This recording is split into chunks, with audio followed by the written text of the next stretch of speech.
No ar, Cartão de Visita News. Apoio, Grupo Tati de Comunicação e suas plataformas. O Santa Maria Outlet está de portas abertas para revolucionar a sua experiência em compras. Localizado no KM 299 da rodovia Anhanguera, entre Ribeirão Preto e Cravinhos, o Santa Maria Outlet tem as melhores marcas nacionais e internacionais, lojas inéditas e exclusivas, com preços jamais vistos. É nosso compromisso. Outlet com preço de outlet. E para você curtir com toda a família, ainda tem praça de alimentação, espaço kids e muitas outras opções de lazer. Santa Maria Outlet, seu novo estilo de comprar. Ter um banco na palma da mão é ter mais praticidade, é ser Digimais. Pagamentos, transferências, Pix, cartão de crédito, tudo pelo app. Faça mais por você. Banco Digimais, um banco para todos. Após o sucesso do Residencial Guaporé 1, a construtora Pereira Alvim apresenta seu mais novo empreendimento em Matão. Residencial Guaporé 2. São lotes a partir de 360 metros quadrados em um residencial fechado, de altíssimo padrão e pagamento facilitado direto com a construtora. Ideal para você investir ou construir a casa dos seus sonhos. Viva com sua família no ponto mais valorizado da cidade. Com conforto, tranquilidade e completa harmonia com a natureza. Plantão de vendas no local. Ligue 0800 942 5151 e saiba mais. Residencial Guaporé 2. Seu bem viver começa aqui. Pereira Alvim. Sonhamos mais, construímos mais. Informação de qualidade. Jornalismo profissional. Entrevistas exclusivas. Cartão de Visita News.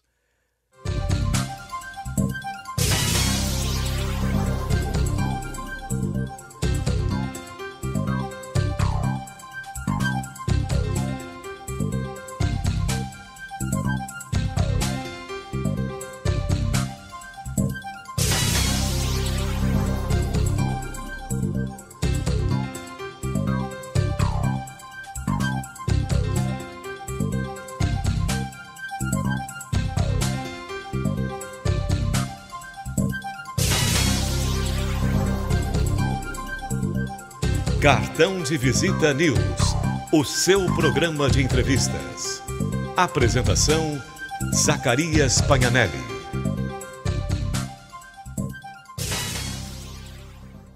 Bom, deixa eu falar um pouquinho da Vossa Excelência aqui, ó. O Dr. Márcio Cristino, ele ingressou no Ministério Público em 1988, foi promotor de justiça em diversas cidades do interior e na capital, foi secretário executivo da 3ª Promotoria de Justiça Criminal da capital em várias oportunidades, atuou em serviços auxiliares e de informação no Grupo de Atuação Especial de Combate ao Crime Organizado. Tive o prazer de iniciar como jornalista nessa época,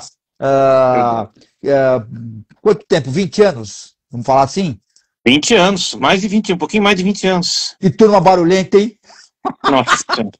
Barulhento. Mas foi bom. Aliás, deu bagagem pro pessoal novo hoje aí que tá por aí, né? No Grupo de Atuação de Controle Externo de Atividade Policial, no SEC, o órgão de inteligência das promotorias criminais, do qual foi fundador, foi promovido ao cargo de Procurador de Justiça Criminal e exerceu as funções de Secretário Executivo da Procuradoria de Justiça Criminal, foi eleito para compor o Conselho Superior do Ministério Público, também foi eleito para compor o órgão especial do Colégio de Procuradores do Ministério Público do Estado de São Paulo. Órgão máximo da Administração Superior do Ministério Público, foi professor de Direito Penal, Processo Penal e Prática Jurídica Penal na Universidade Paulista. Ocupou ainda as funções do primeiro secretário e vice-presidente da Associação Paulista do Ministério Público, possui 4 livros editados Por Dentro do Crime, A Máfia, Laços de Sangue e Pós-Verdade e Fake News, como técnicas de psicologia e de comunicação de massa são usados para manipular o mundo. E ainda no pleito sobre Maquiavel, no século XXI, né, as mídias sociais e pós-graduado em ciência política pela FESP, Fundação de Escola de Sociologia e Política de São Paulo. Bom, 34º, né, procurador de Justiça Criminal, é isso? Sim, senhor. Presente. Doutor Márcio, antes que a gente fala do que está pegando fogo hoje, eu queria que você contasse um pouquinho, vamos retomar um pouquinho, que nós temos tempo, para que você fale um pouquinho como é que foi o início, por que o direito, vamos por aí, para depois a gente chegar por que Ministério Público, e aí nós vamos no que está na atualidade hoje. Na verdade, eu sempre quis fazer direito, era uma ideia que eu tinha desde pequeno, tinha uma ideia, eu lia muito sobre Grécia, Roma, os políticos, as falas, os diálogos, os grandes, sempre foi uma vontade minha, e eu acabei prestando concurso, eu era jovem, tinha 22 anos para 23, eu prestei o primeiro concurso, eu entrei, quer dizer, depois nem procurei mais. É até uma história até interessante, porque eu fui tentar a carreira da magistratura também, mas não me deixaram, porque eu não tinha idade mínima. Para juiz, a idade mínima é 23 anos. Eu tinha 22, né? Eu tinha 22, e a série falou para mim, olha, você não pode, você tem que esperar mais um ano para fazer 23 para poder fazer o concurso. Dentro do Ministério Público, mas eu sempre tive um amor pela carreira, né? Sempre tive. Aí eu fui lá, fiz o concurso, tive uma sorte muito grande, né? Deus me abençoou e eu acabei passando e ingressando na carreira do Ministério Público, né? E aí segui carreira. Quando eu cheguei em São Paulo, no final dos anos 90, né, foi uma época em que o crime organizado ele estava começando. Não que não existisse crime organizado antes, não é isso, mas a estrutura se modernizou e naquele momento ele se tornava uma realidade incontrastável. Só que ainda havia muita reticência do governo do Estado em aceitar a existência de facções, e hoje em dia todo mundo acha, é de conhecimento comum. Mas naquela época ninguém acreditava e ninguém dizia, olha, isso existe. Muito pelo contrário, dizia, olha, isso é uma coisa que sempre teve, esses bandos dentro das penitenciárias. E aí nós começamos um trabalho diferenciado. Quando teve a mega rebelião, aí se tornou uma verdade, digamos assim, uma verdade dada, inegável, né, com a bandeira do PCC tremulando nas penitenciárias. Aí todo mundo acordou.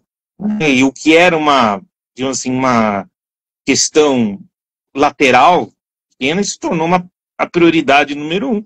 E aí foram vindo quase 10 anos de luta, né, que resultou na condenação. Foi desse trabalho que resultou a condenação do Marcos William Heber Camacho, Marcola, Tezinha, Geleião, o GG do Mangue, que depois morreu, e todas essas lideranças que hoje estão presas, né? Estão presas há 20 anos, elas foram identificadas naquela época. Né? Até que foi promovido, acabei saindo, e veio uma nova geração com novos desafios. Agora enfrenta esses casos no tribunal. Né? Quando tem, muitas vezes, não todas, mas quando tem casos envolvendo o PCC ou alguma coisa no gênero, que há recurso nos tribunais, muitas vezes se cai na quarta Câmara, que a minha Câmara sou eu que faço. Então mantém ainda apesar já da idade um pouco mais avançada, eu mantenho essa combatividade, ainda tenho orgulho, prazer, força para trabalhar nessa área. O que eu ia te falar é o seguinte, até aproveitando essa fala sua, é uma coisa que eu pergunto sempre, mas assim, você acha que você tem vocação você sempre teve vocação para ser um promotor, hoje um procurador criminal? Porque o procurador está em segunda instância, mas eu sei que você ainda é um cara solicitado, tanto você como outros seus colegas. Inclusive eu queria, também aproveitando da deixa, que você já vai num balo só, comenta quem são seus colegas da época que fizeram o barulho, que mostraram exatamente quem era o Ministério Público, porque se ouvia falar na época do direito, do promotor, do acusador e tal, que a gente sempre aprende na faculdade, mas combativos naquela época, que foi na época, não sei se você participou dessa época ou veio depois, não sei se você estava nessa época da máfia dos fiscais, favela naval. Depois da máfia dos fiscais, eu vi. Né? Na máfia dos fiscais já tinha sido anteriormente. Eu fui para o GAECO, na verdade, por conta da ocorrência das facções, porque eu já tinha um trabalho. Você foi promotor, você foi o promotor ou faz parte da turma que pediu a prisão do chefe de uma das facções, que é a mais se fala hoje, não? Não, a prisão deles eu trabalhei em todas, na época, né?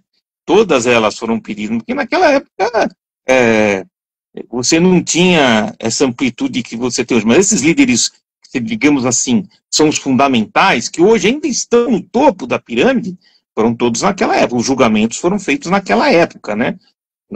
Geleião, Cezinha, delações premiadas, a primeira delação premiada foi feita pelo PCC, foi feita no processo do PCC, feita pelo Zé Márcio Felício, Geleião, etc. São muitas e muitas... Marcola também, o Camacho. O Marcola principalmente. O Marcola. Toda essa trajetória foi naquela época que nós participamos. Foram 3 grandes operações, né? A segunda, inclusive, foi a que prendeu, e o Marcola está condenado por liderar o Comando Vermelho neste processo. E depois daí se desdobraram tudo o que veio depois, todos que vieram depois, porque para que houvesse o pressuposto, você tinha que ter uma condenação que reconhecesse a existência do primeiro comando da capital.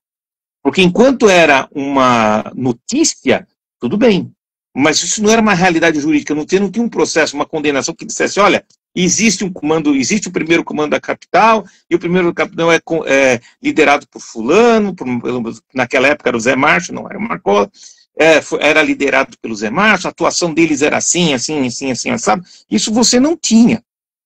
Então você o que você tinha era jornal, mas você não tinha uma investigação, provas e condenações e testemunhos e depoimentos dizendo que existia essa organização, e foi isso que nós fizemos na época. Dessa condenação, dessa formação, provando que existia o PCC e quem eram as lideranças, que se desdobrou depois todos os outros processos. Por quê? Porque hoje, quando vira alguém num processo, assim, fulano é acusado de ser membro do PCC, ele não precisa provar que o PCC existe. Isso já foi provado. E essa prova foi durante a nossa atuação, junto com o Roberto Porto, com o Blatt, com um grande colega, com o Levi Emanuel Magno. Você sabe que o José Carlos Blatt, eu tenho uma maior gratidão por ele, primeiro pela elegância que sempre me tratou e teve uma relação muito boa, como vocês. Aliás, eu tinha uma relação com o GAECO, que era uma coisa absurda, isso ajudou a aproximar da televisão e tal. O Roberto Porto, porra, nem se fala, hoje é desembargador, né? Mas assim, quando vocês estavam no ar da televisão, era o maior momento de audiência, porque na realidade era um conteúdo super importante que o Brasil estava tratando naquela época, né? E era novo, era uma nova realidade. Né? Foi o começo de uma nova realidade. Hoje, o que nós temos em matéria de crime em São Paulo e no Brasil é completamente diferente daquela época por causa disso. Porque foi o surgimento dessas facções e a atuação delas mudou tudo. Toda a estrutura, principalmente a estrutura do tráfico, mudou completamente. Então, a realidade que existe hoje é óbvio que todo presente deriva do passado. Isso é axiomático, mas, digamos assim, o produto do momento hoje, foi fruto dessas ações de repressão do passado, que se não tivessem acontecido, o Brasil hoje estaria em uma situação semelhante à do México, da Bolívia, dominado pelo tráfico. Não está, porque houve um trabalho da Polícia Civil, houve um trabalho do Ministério Público que conseguiram conter durante muito tempo e também evitar que chegassem a limites além daqueles que eles estão hoje. Retardou-se muito o crescimento do PCC. Como que você que é um cara estudioso e foi sempre envolvido nisso, essa questão do crime organizado, você consegue entender tecnicamente como é que os caras conseguiram se organizar? Como que eles conseguem determinar funções? A gente sabe até que como funciona a operação da cadeia, visita, advogado, tem muito disso e tal. Como é que os caras conseguiram se organizar? Quer dizer, eu vou entrar nessa facção e... Você consegue entender bem isso? Porque fala em facção, mas o povo não consegue entender muito como funciona exatamente tecnicamente, como é que cresceu dessa maneira. É que, na verdade, o PCC ele era uma coisa no começo, ele teve várias fases e hoje ele é uma coisa completamente diferente daquilo que ele era. Ele evoluiu muito em outro sentido. Por quê? E tem muita gente grande envolvida, né? Não nesse ângulo político, não necessariamente. Que comentam, né? Que comentam. A gente não sabe se é mito, o que é. Olha, eu acho que hoje, sobre alguns aspectos, o PCC deixou de ser tão somente uma questão de criminal e hoje ele é, inclusive, um fator político. Ele é usado politicamente, a discussão é feita num grau político, e toda vez que isso acontece, vamos discutir, vamos saber, se perde um pouco da realidade factual, se perde um pouco daquela coisa, e passam a pensar até de uma maneira prospectiva, olha, deve ser isso, deve ser aquilo, mas perdendo um pouco de conexão com a realidade. Né? Às vezes isso acontece, porque é muita influência, muito grande, o medo é muito grande. Os ataques de 2006 deixaram uma herança muito grande, que é a herança do medo. Né? Então, a tendência é você superestimar o PCC em alguns aspectos, mas criminalmente não. Mas quando você vai para a seara política, você perde um pouco do contato com o que a gente pode dizer uma realidade factual daquilo que está efetivamente acontecendo. Você perguntou, perguntou do PCC, para você entender isso, você precisava entender a realidade daquela época. Por que eles tiveram uma coesão dentro dos presídios? Você precisa entender isso para entender a hierarquia. O que acontecia naquela época? Naquela época você tinha uma população carcerária que não tinha nenhuma organização interna que tenha surgido dentro dos presídios. O que você tinha? Você tinha quadrilhas que eram presas fora do sistema prisional. Por exemplo, prendia uma quadrilha de assalto a banco, por exemplo, com 10 caras. Eles eram presos, eram levados para a penitenciária, para o presídio, e ficavam os 10 juntos. O que eles faziam? Como eles eram 10, eles oprimiam os outros. Obrigavam o outro a fazer isso, abusava, pode ser até um abuso sexual, mas não era bem essa. A ideia era principalmente mandar recado, trazer dinheiro. A finalidade não era essa. Eles tinham, porque eles eram poucos, mas como eles eram unidos e a massa ela era acéfala, eles dominavam, até que o José Márcio Felício, que era o Geleião, que foi preso aos 18 anos e nunca mais saiu da cadeia, e o Cezinha, né, o César Augusto Rori Silva, eles tiveram uma ideia, mais foi o José Márcio, e ele teve uma ideia de fazer o seguinte, olha, nós não temos que obedecer essa turma que vem de fora. Quem chegar aqui é que tem que obedecer a gente, porque nós somos 1000 aqui. Os caras vêm 10, 15 e querem bancar de maior, porque eles estão... Então nós que temos que mandar, não é quem vem de fora. Então o que eles tramaram? Eles tramaram um grupo, começaram a expandir com essa ideia de que, olha, nós aqui dentro do presídio é que mandamos quem chega aqui e quem está fora, porque o cara quando chega aqui tem que obedecer a nós, e não a esse grupo. E isso gerou alguns conflitos. Mas é lógico que essa ideia pegou, e pegou muito forte. Por quê? Porque o pessoal que vinha de fora, ele era agressivo, etc. Ele exigia que a pessoa pagasse para ele. Quando o indivíduo se ligava a essa facção, que era uma união de presos dentro do presídio, quando alguém chegava para ele, não, você vai ter que fazer isso, você vai ter que... Não, peraí, eu sou do PCC, você não pode mexer comigo, não. E o líder do PCC virava para o cara e falava assim, olha, é o seguinte, meu amigo, você vai querer... Vamos falar um termo mais chulo, né? Quer dar uma de grande aqui, não vai dar certo, não. Então, começou desse jeito, autoproteção e auto-organização. E isso cresceu muito rapidamente. Aí eles tiveram a ideia de expandir isso para os outros presídios do Estado, principalmente os presídios do interior, que havia uma rivalidade muito grande entre o presídio da capital e o presídio do interior. E no interior era mais fácil. Qual que era a mecânica? Eu tenho uma narrativa, foi feita uma apuração que mostra um caso específico, que foi o César Augusto Rori Silva. Ele chega num presídio, agora não me lembro qual presídio que foi, uma penitenciária pequena, e lá na penitenciária ele conversa com o Cezinha, tinha uma retórica, tinha um carisma muito grande para falar. Ele conversou com os pessoas, nós vamos nos organizar, que assim, sabe? E ele bateu de frente com um dos líderes que estava lá, que oprimia o povo, que era o dono do pedaço, e acabou matando o cara. Aquelas coisas que a gente vê muito em filme americano. Mas ele chegava, mas quando o cara se opunha, ele matou o cara e falou assim, ó, daqui em diante é o PCC que manda, vai ser fulano que vai ficar aqui. E fazendo isso, eles iam de presídio em presídio, eles pediam remoção, eles eram presos problemáticos, quando eles pediam remoção, todo mundo ficava muito feliz que eles mudassem de presídio. E assim eles construíram uma rede dentro. Só que, depois disso, eles começaram a projetar para o lado de fora. Nesse instante, a Secretaria de Administração Penitenciária, as autoridades penitenciárias da época, buscaram abafar ao máximo. Falaram, não, isso não é nada, não é nada. No entanto, quando eles começaram a atuar fora, aí não deu mais para segurar, né? E aí vieram crimes do lado de fora, principalmente a primeira coisa que eles faziam, eu não sei se você se lembra, na época não tinha CDP, os presos ficavam nas delegacias, então o que eles faziam? Eles atacavam as delegacias para tirar os presos fazerem com...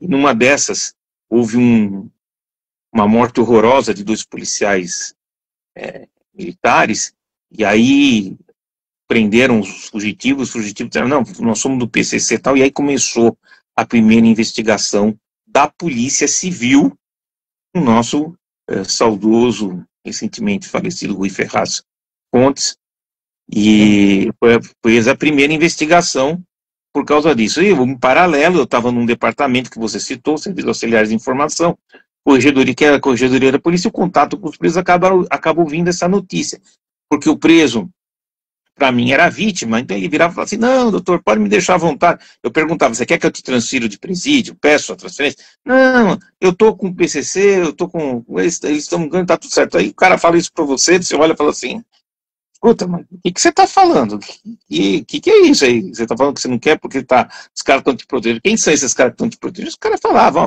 então acontece isso.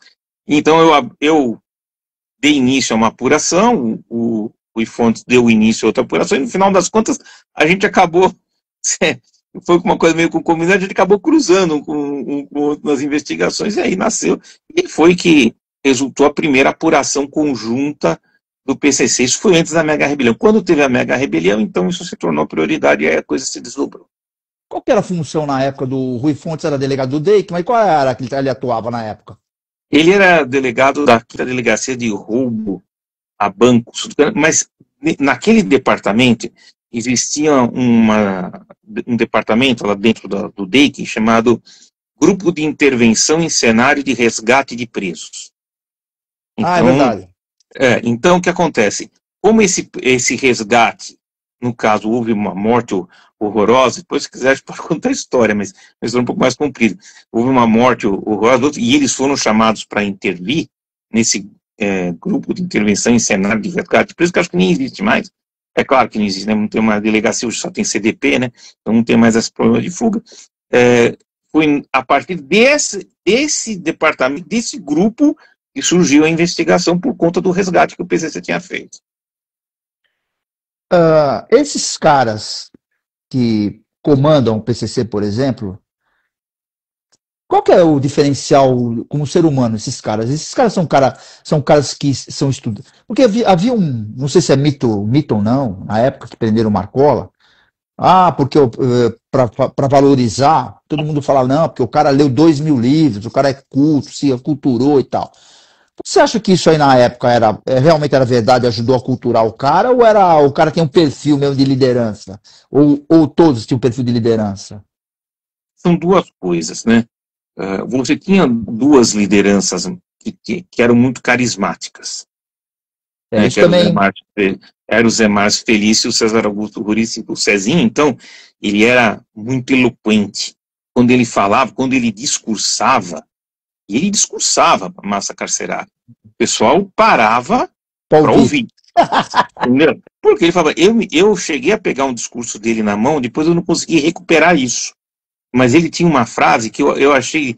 Onde ele aprendeu isso? Na casa da Aurinete, a mulher dele. Né? E esse discurso, ele tinha um final, que eu pensei que ele tinha copiado de algum lugar. Eu falei, o cara copiou isso aqui de algum lugar, não é possível que alguém tenha falado. Ele falava o seguinte no final, somos filhos do asfalto. Estamos aqui, mas somos filhos do asfalto. Somos o PCC, se tivermos que amar, amaremos. Se tivermos que matar, mataremos. PCC, paz, justiça e liberdade. Quando ele falava isso, com aquele monte de gente, os caras... Levantavam a bandeira. Então, assim, o Cezinho não era um sujeito culto, né, mas ele tinha uma vocação carismática muito grande. E uma oratória, talvez. A oratória também dele, ele falava bem, mas isso era inato, ele não tinha treino. Ele falava, e pessoal, esse trecho daí, digamos assim, eu achei que ele tinha tirado de algum lugar, mas eu procurei, nunca achei. Então é dele mesmo, é dele. apesar de não ter formação nenhuma, ele tinha. O Zé Márcio Felício também, ele tinha essa habilidade, mas ele tem um outro tipo de liderança, porque o porte físico dele era uma coisa extraordinária, tinha quase 2 metros de altura, era fortíssimo e tal, e ele tinha uma figura imponente, e ele falava bem. Então... É que em alto bom som. Mas as pessoas o seguiam, e não seguiam. O Marco Lilienheber Camacho, ele não tem esse perfil carismático. Ele não é um cara que você consiga arregimentar, arrebatar pessoas com discurso. Mas ele é um cara que sabe falar, sabe convencer, ele argumenta, entendeu? E ele leu realmente um monte de livros, né? E isso foi objeto de atenção, uma conversa que eu tive com ele.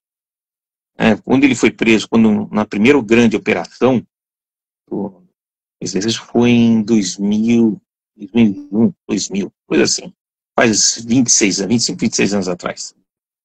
E todo mundo preso, e eu tinha uma ideia, eu tinha estudado na área de inteligência, Brasília, inclusive, e eu falei assim, não, eu preciso entender a mecânica de poder dentro desse, eu preciso entender, porque não é só, porque, tecnicamente, o trabalho jurídico estava feito, a prova estava feita, o depoimento estava tudo certo, né, foi até a denúncia e tal, mas eu queria mais, eu queria entender, porque eu chamei de lado, né, com trocentos policiais em volta, aquela coisa, mas eu falei, vem cá, eu quero conversar com você.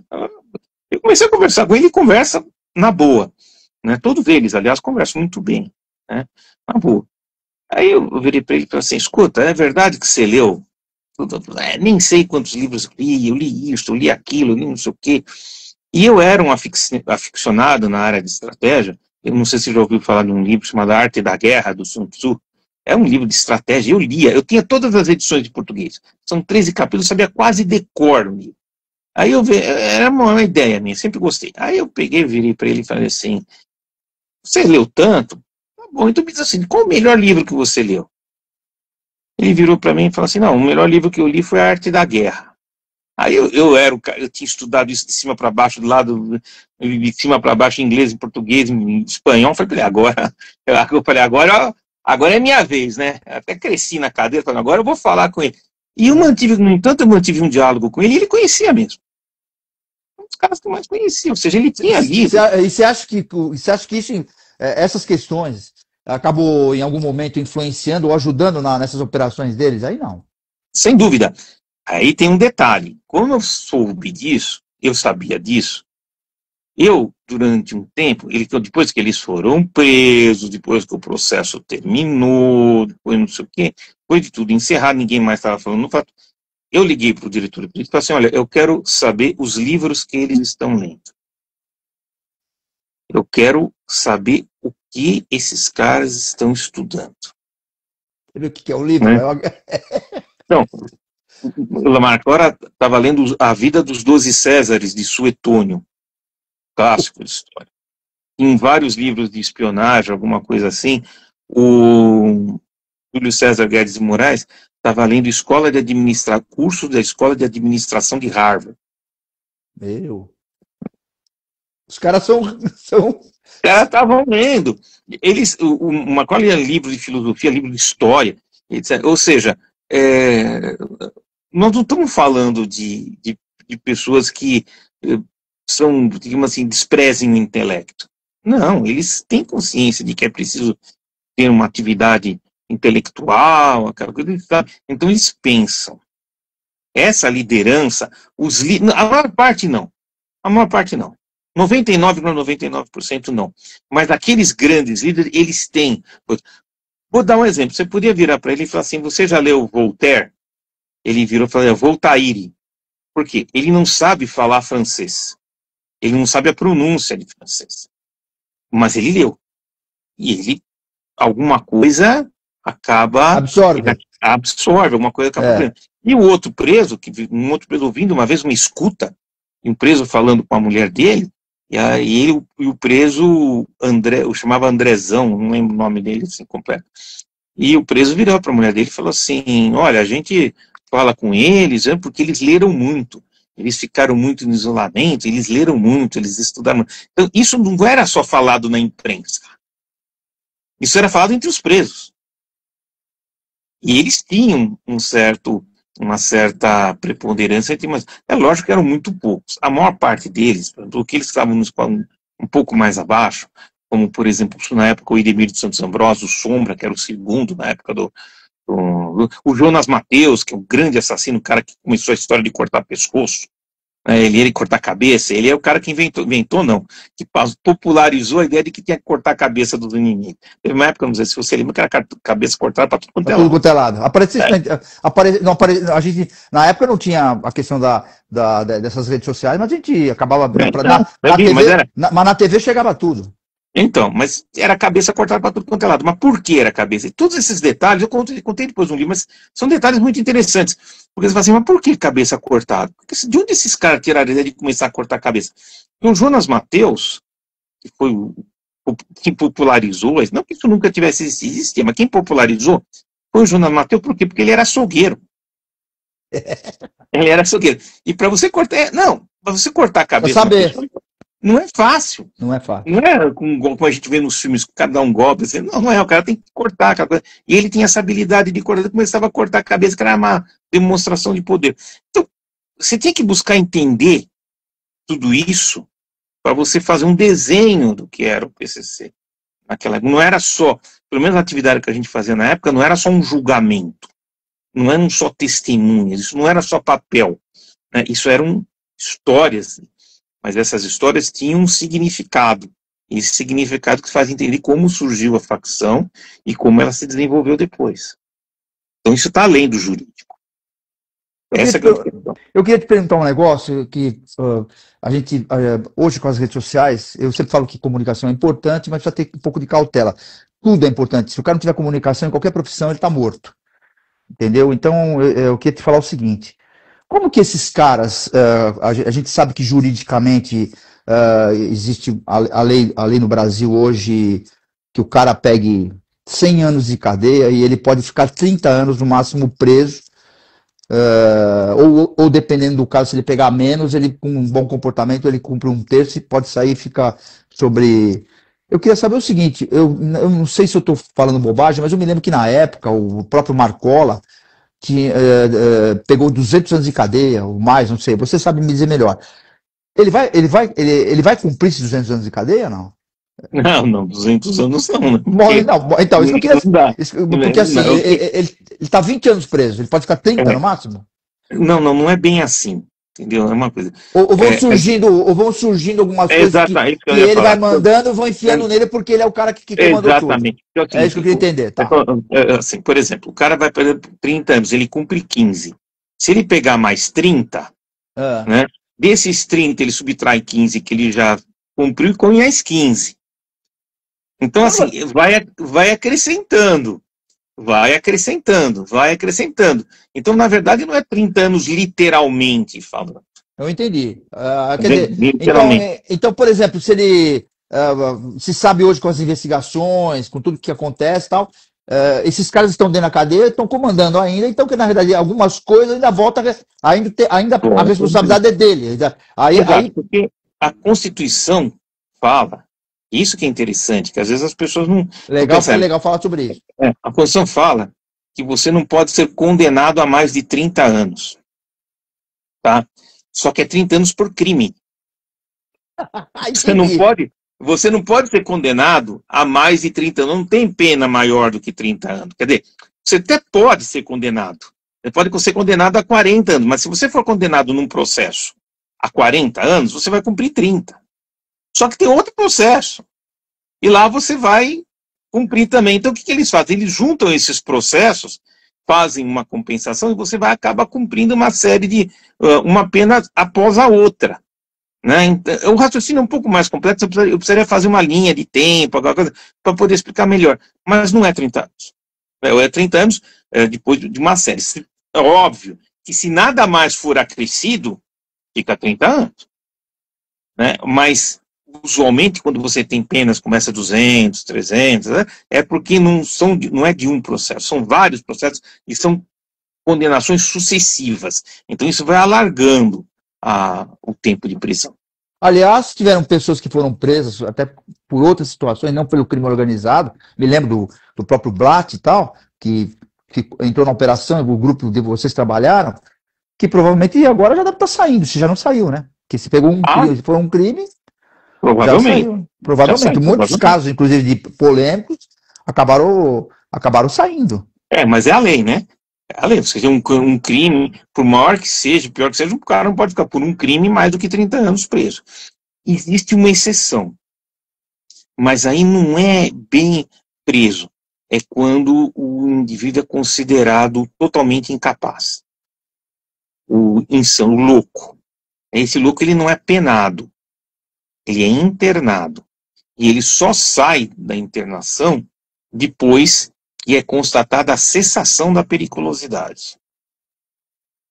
Então, mas isso há uma discussão porque o Supremo entendeu recentemente que também não pode passar dos 30 anos, mas aí existe internação civil, e aí continua internado, ou seja, na prática, o insano normalmente continua sendo restrito. Mas o louco, né, o insano, nem todo mundo é louco, nem todo mundo é insano.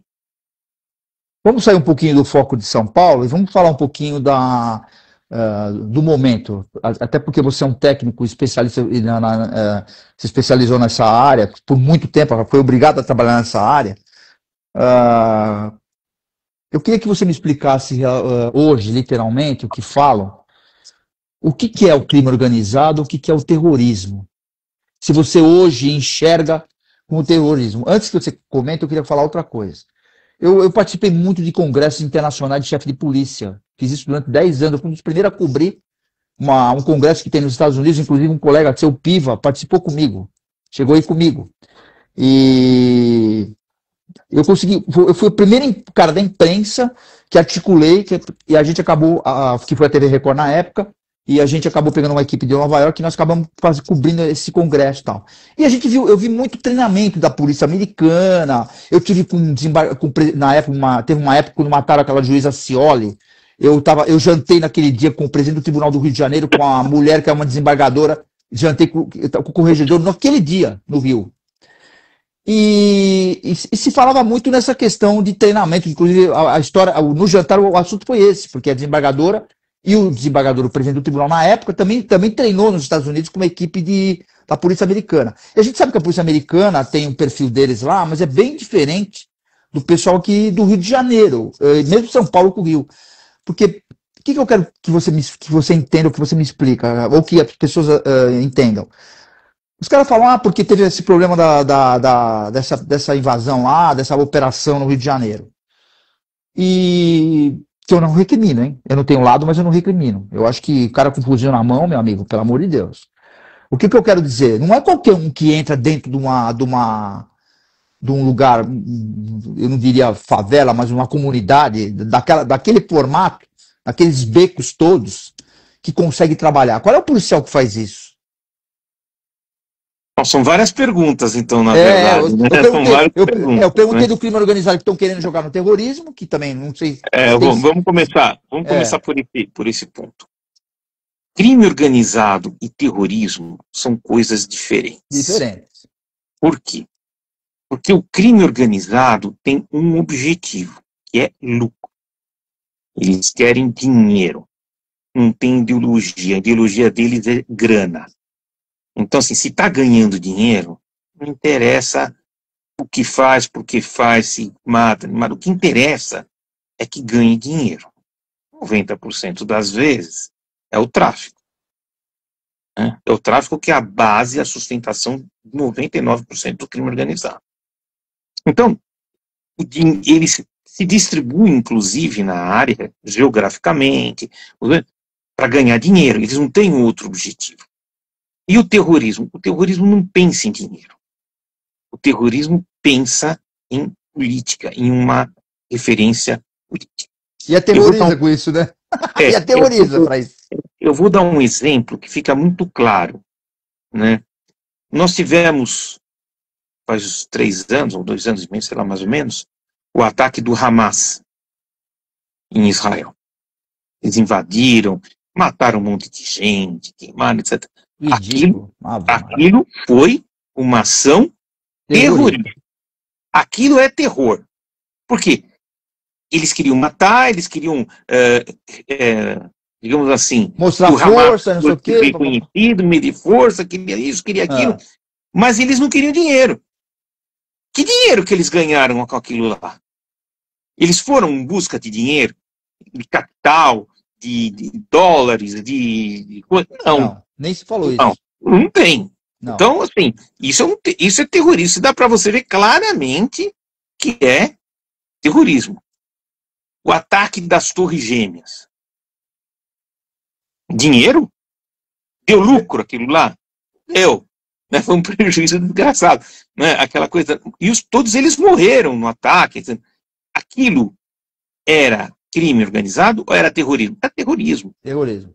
Porque o que eles queriam é a imagem do prédio caindo, das Torres Gêmeas caindo, que significou a queda dos Estados Unidos. Então, vai para a história, isso, claro. Vai para a história, mas é para entender, né? E o crime organizado? O crime organizado não quer nada disso. O crime organizado não quer que o prédio caia. Para eles, melhor que o prédio ficasse lá e que os caras de lá comprassem a cocaína deles e vendessem. A ideia é completamente diferente. Agora, você vai me dizer que o crime organizado não causa terror? Causa. Tribunal do crime, pessoas torturadas, cabeças cortadas, etc. Ela pode não dar lucro naquele momento, mas ela ocorre por conta do lucro. Mataram jornalista, essas coisas. Mataram jornalista, mataram o delegado Rui Fontes, depois nós vamos falar sobre isso. Então, diretamente não, mas na verdade, isso tudo é uma questão financeira. É dinheiro, grana. Entendeu? Agora, causa terror, causa medo. Isso você não pode negar. Agora, não é a emoção que pode caracterizar um tipo penal, um crime. Porque se você disser que a emoção vai caracterizar um crime, você vai estar criando uma conduta extremamente subjetiva. E você vai estar falando de sentimento. E não tem como você criminalizar com base na caracterização do sentimento. Não é o medo que caracteriza o terrorismo, é a ideologia política. Eles querem causar um medo por algum outro, para causar um efeito. Mas ele não é o objetivo. É para causar um efeito. Assim como no crime organizado, quando eles causam medo, eles também têm um objetivo, que é ganhar dinheiro. Mas são coisas diferentes. Então você não pode usar uma emoção ou um elemento subjetivo para definir ou para igualar realidades que são absolutamente distintas. Então, terrorismo é uma coisa, crime organizado é outra. Os dois são ruins, os dois têm que ser reprimidos, têm que ser perseguidos, combatidos sempre, com força total, sempre, né? Sempre, tanto o terrorismo quanto o crime organizado, mas não são a mesma coisa. Eu confundir os dois vai dar uma... Não se traduz em nenhum ganho, se traduz em confusão. Qual era a outra pergunta? Agora nem lembro. Não, acho que você já respondeu. Doutor, eu tinha falado do negócio do Rio de Janeiro. Para uma operação no Rio de Janeiro é complicadíssimo. Os caras precisam ser especialistas nessa área. Mas por quê? O Rio de Janeiro, ele é completamente diferente do resto do Brasil. A geografia é outra, não tem nada... Exatamente, é o que a gente chama de geopolítica criminosa. Por quê? O Rio de Janeiro tem uma característica marcantemente territorial.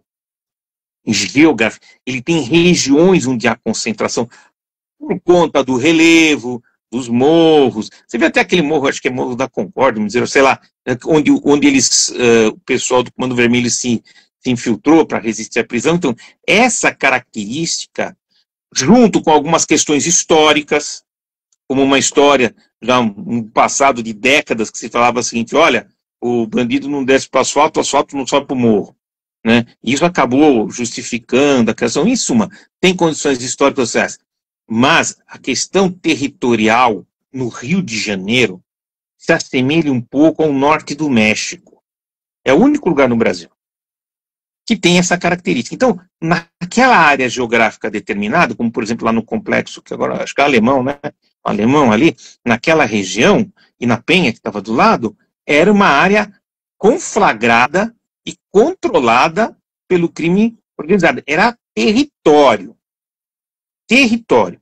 E nesse território, o crime organizado não só traficava. O que eles faziam? Eles tiranizavam a população. Como?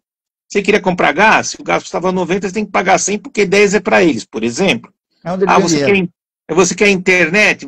O cara que vai puxar o fio para você. Até para você construir uma casa, reformar uma casa, tem que pedir autorização e pagar para eles. Eu vi recentemente, faz uns meses atrás, que eles chegaram a criar um app de Uber do criminoso. Então, assim... Os caras são criativos, né, são criativos os caras. Mas veja, Zacarias, tudo é reflexo de uma coisa só. O carro que entrava lá tinha que ser contratado pelo Uber deles. Mas por quê? Porque eles dominavam o território. Então, quando eles dominavam o território, tudo que eles... O cara vai pegando o que ele quer, tudo que ele... Então, assim, se o Estado vai enfrentar isso, você vai ter que ter uma série de preparação, etc. Mas o confronto é inevitável. É inevitável, porque você não pense que os caras vão ficar parados enquanto a polícia entra. Então, assim, esse conflito, cedo ou tarde, iria acontecer. Na verdade, devia ter acontecido antes, até antes que o Comando Vermelho e os outros tivessem ficado tão fortes. Não deveriam ter ficado tão fortes, devia ter acontecido antes. Mas o Estado precisa retomar esse território. Senão você vai ter que reconhecer uma área onde o Estado não atua. Então, o Estado fez esse avanço, foi abusivo, foi necessário, na verdade. Por quê? Porque não existe retomada de território sem conflagração. Então agora nós vai ter uma avaliação, vai ver se houve abuso, se não houve abuso, mas é uma realidade que você não pode dissociar das consequências. As consequências que ocorreram não podem ser separadas daquela realidade que existia ali.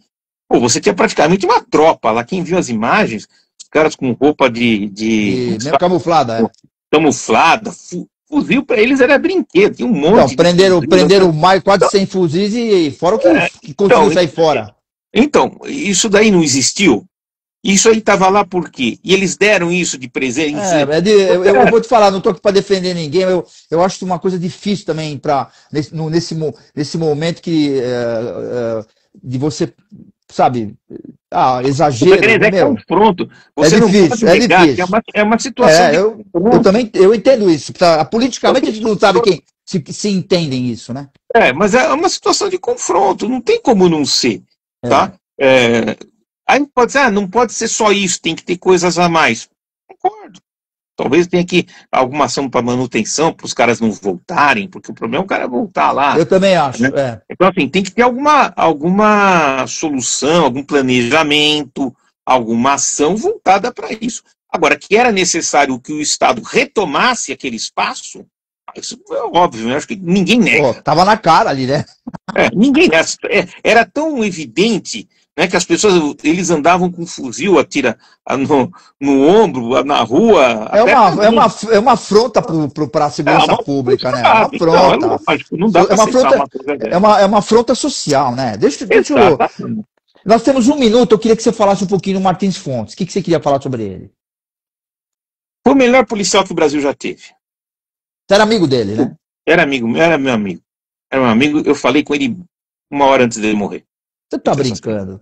E tinha, não sei se você pode falar, ou se isso está em investigação ainda, a gente deve estar, mas no seu entendimento, havia alguma coisa além do crime organizado lá ou não? Não, ali, a polícia está apurando isso. Não sabemos ainda. Veja, as pessoas que foram presas até agora são todos ex-presidiários, todos de altíssima periculosidade e todos ligados ao crime organizado, ao primeiro comando capital. Então, que o PCC participou dessa execução... Tudo bem. Agora, você acredita que essa morte dele foi de uma promessa lá atrás ou começou a surgir mais alguma coisa aqui na frente que houve uma lembrança de quem ele era? A minha crença pessoal é que é um crime que veio do passado. O teu feeling, você acha que é do passado? É um crime que veio do passado. Não sei se foi a circunstância determinante, mas se não fosse o passado, ele não teria ocorrido. Agora, só vou fazer uma observação, que eu analisei as circunstâncias que levaram à morte dele, a preparação. Vou dizer, foi a execução, o crime mais sofisticado que já aconteceu no Brasil. e um dos mais sofisticados que já aconteceram no mundo, em termos de execução. Ele é tão ou mais sofisticado do que a máfia, o sistema que a máfia usou para matar o Giovanni Falcone na Sicília. Tamanha a precisão, os recursos que eles usaram, o planejamento que eles fizeram, o tempo que eles ficaram planejando isso sem que a notícia vazasse, o uso de vários locais como base, armamento pesado, carros que foram roubados meses antes e foram guardados para que essa ação fosse executada. Então, a sofisticação foi de um nível que não tem parâmetro na história do Brasil. Talvez um dos crimes mais sofisticados que o mundo já viu. Mas eu ainda acho que a polícia de São Paulo ainda está, em alguns momentos, ela está... lógico, não dá para prever, mas a investigação, os caras vão chegando devagar. É impressionante como trabalha. Já prenderam 10. Né? Já prenderam 10. Eu tenho a plena convicção de que a Polícia Civil tem competência suficiente e vai chegar. Vai chegar nesse resultado, né? Agora, a dificuldade que eles estão... Não é dificuldade, toda essa ação, ela não é facilmente uma apuração fácil, porque por conta da sofisticação com que ela foi produzida. É isso que eu quero apontar. Vai chegar? Vai. Mas foi tão sofisticada que está demorando um pouco. Não está demorando. Exige-se para um esclarecimento de um crime desse tipo, uma diligência e uma investigação sólida, que você não faz de uma hora para outra. Bom, eu vou lhe fazer a última pergunta. Para quem que o doutor Márcio, excelência, procurador criminal, tem uma vasta experiência. A caneta pesa, doutor, não? Oi? A caneta pesa? Não. Normal. Também não. É criminoso preso. Eu acho que eu já internalizei isso tanto que não me... Eu não tenho essa vaidade, eu sou profissional. Não, essa vaidade não. Às vezes, eu vou contar uma coisa, às vezes eu tenho 36 anos de carreira como promotor. E mesmo assim, eu ainda tenho capacidade de me indignar quando eu vejo certas coisas. Eu acredito. Você sabe que eu te conheço desde 1997. Nossa Senhora. Você estava já na promotoria. Eu tinha cabelo, né? Eu tinha cabelo. Doutor Márcio, eu queria te fazer a pergunta. Para quem que o senhor entrega o seu cartão de visita?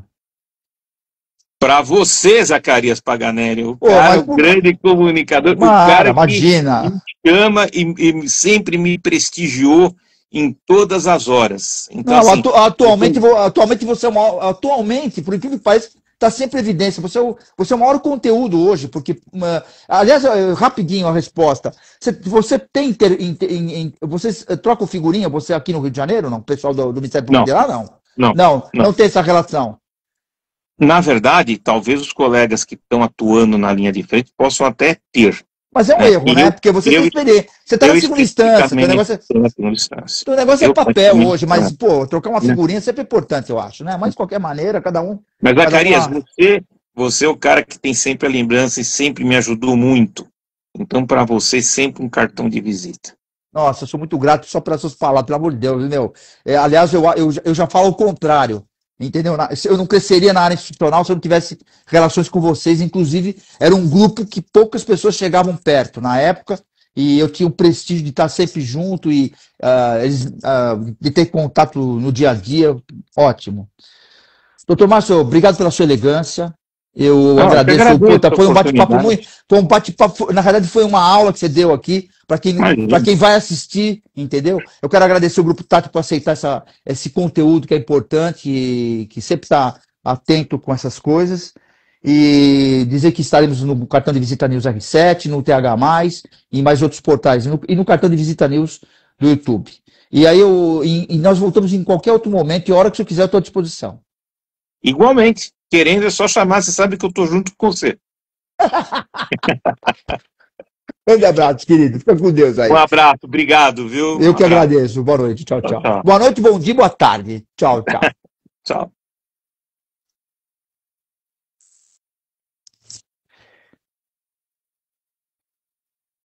Informação de qualidade. Jornalismo profissional. Entrevistas exclusivas. Cartão de Visita News.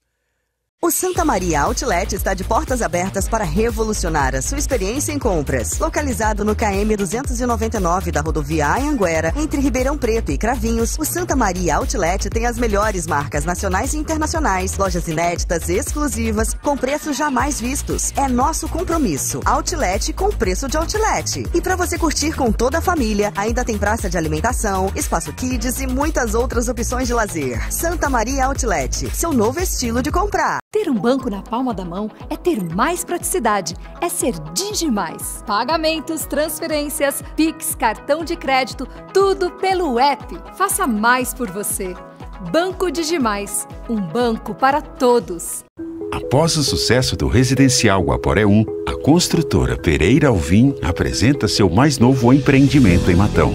Residencial Guaporé 2. São lotes a partir de 360 metros quadrados em um residencial fechado, de altíssimo padrão e pagamento facilitado direto com a construtora. Ideal para você investir ou construir a casa dos seus sonhos. Viva com sua família no ponto mais valorizado da cidade. Com conforto, tranquilidade e completa harmonia com a natureza. Plantão de vendas no local. Ligue 0800 942 5151 e saiba mais. Residencial Guaporé 2. Seu bem viver começa aqui. Pereira Alvim. Sonhamos mais, construímos mais. Informação de qualidade. Jornalismo profissional. Entrevistas exclusivas. Cartão de Visita News.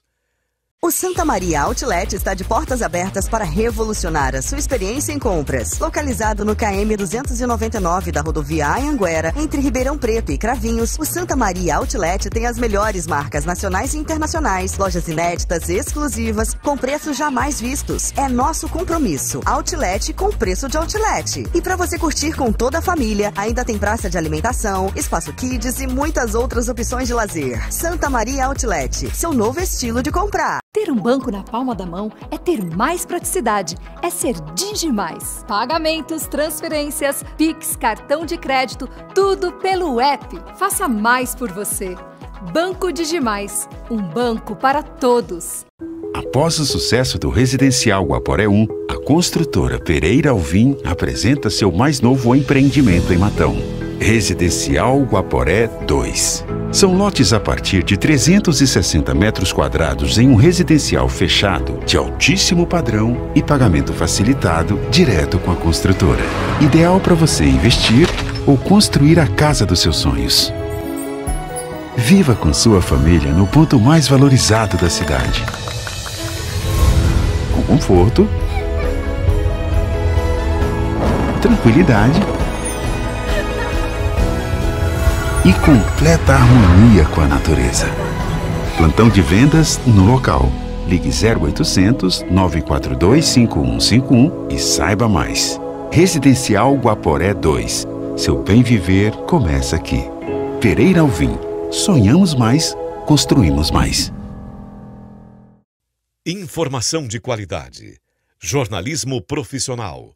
Entrevistas exclusivas. Cartão de Visita News.